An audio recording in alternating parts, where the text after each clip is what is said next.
my worst year. My mum died in year 4, but my worst year was in year 10, and that was when I felt it most.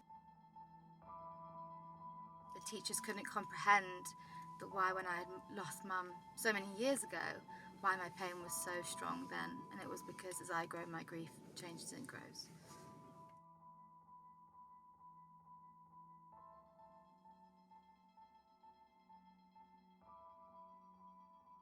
Grief can be a very isolating process. It feels like you're the only one in the world who is experiencing the feelings and the loss that people go through, and it's not easy to talk about it, and other people don't always want to talk about it.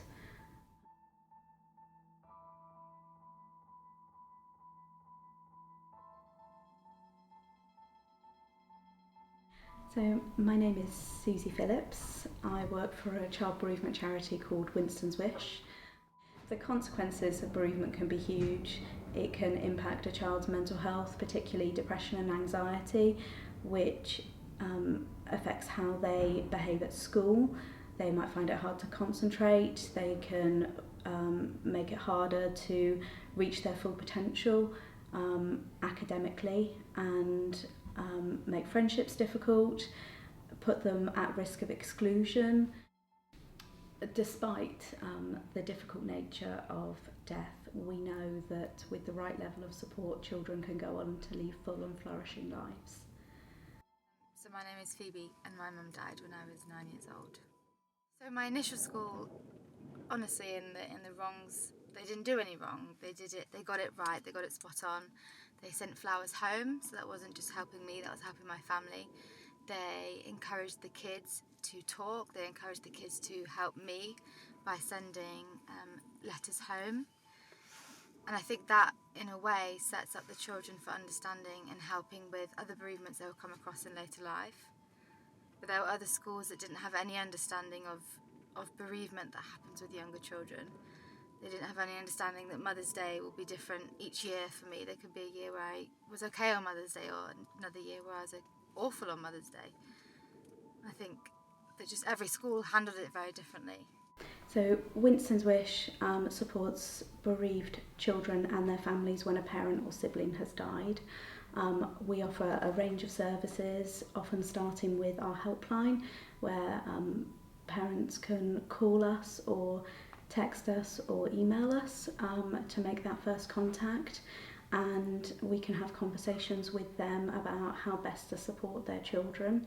We also have lots of professionals who contact us, often schools, to think about how best they can support the children following a death of a parent or a sibling. My last school was the best. They understood that an anniversary was an anniversary and that a birthday was a birthday. My tutor at the time knew when these dates were. She was able to be ready for these days and help me on those days, and understand that each year maybe an anniversary was going to be more different and more difficult than a previous anniversary. Independent thinking on loss gives practical, easily accessible advice to teachers that they can use after a child has experienced a death, both with that child and with the wider network of children in the class and the school, to provide the best possible support. Talk when it hurts, talk when it doesn't hurt. Be open, understand the loss, be open to answering questions, or to questioning why you've lost your parent, and know that it's not your fault. Just know that it's not your fault. None of it's your fault.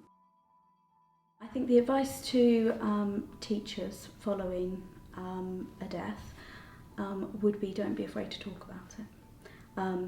It is one of the most difficult things that can happen in somebody's life. It's also a really, really difficult thing to talk about, but there's nothing that you can say that can make it worse. The worst has already happened, and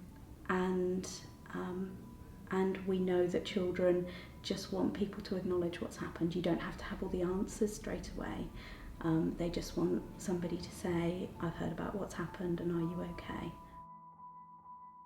And it's going to be okay. There's always there's always space for growth. It's, you know, the pain doesn't go away, but you learn to make space for it within. And I think that's okay. She's not going to come back. He's not going to come back. Whoever you love isn't going to come back. But you're going to be okay.